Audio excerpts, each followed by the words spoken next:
Chapter 9.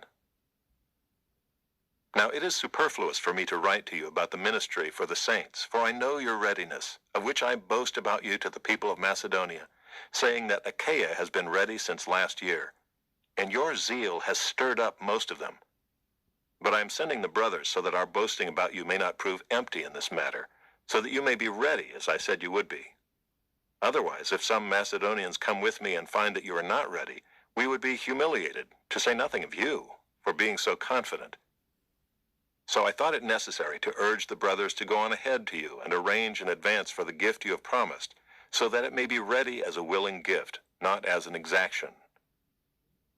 The point is this: whoever sows sparingly will also reap sparingly, and whoever sows bountifully will also reap bountifully. Each one must give as he has decided in his heart, not reluctantly or under compulsion, for God loves a cheerful giver. And God is able to make all grace abound to you, so that having all sufficiency in all things at all times, you may abound in every good work. As it is written, He has distributed freely. He has given to the poor. His righteousness endures forever. He who supplies seed to the sower and bread for food will supply and multiply your seed for sowing and increase the harvest of your righteousness. You will be enriched in every way to be generous in every way, which through us will produce thanksgiving to God. For the ministry of this service is not only supplying the needs of the saints, but is also overflowing in many thanksgivings to God.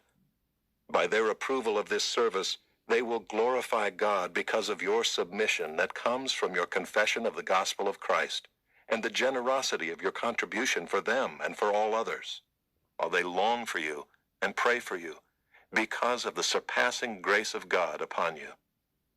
Thanks be to God for His inexpressible gift.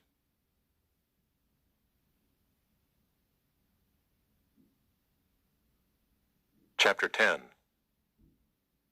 I, Paul, myself, entreat you, by the meekness and gentleness of Christ, I who am humble when face to face with you, but bold toward you when I am away. I beg of you that when I am present, I may not have to show boldness with such confidence as I count on showing against some who suspect us of walking according to the flesh.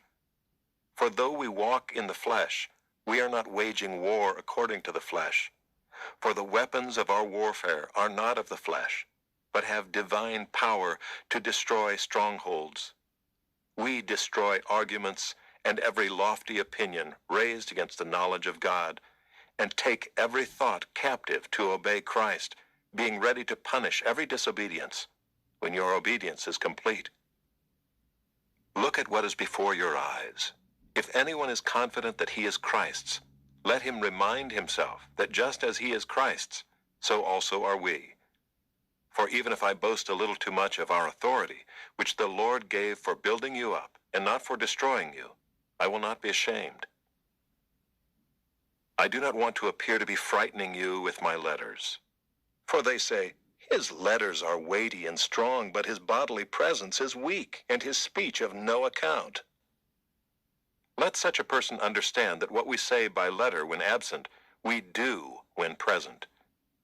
Not that we dare to classify or compare ourselves with some of those who are commending themselves, but when they measure themselves by one another and compare themselves with one another, they are without understanding. But we will not boast beyond limits, but will boast only with regard to the area of influence God assigned to us, to reach even to you. For we are not overextending ourselves as though we did not reach you. For we were the first to come all the way to you with the gospel of Christ. We do not boast beyond limit in the labors of others. But our hope is that as your faith increases, our area of influence among you may be greatly enlarged, so that we may preach the gospel in lands beyond you, without boasting of work already done in another's area of influence. Let the one who boasts, boast in the Lord. For it is not the one who commends himself who is approved, but the one whom the Lord commends.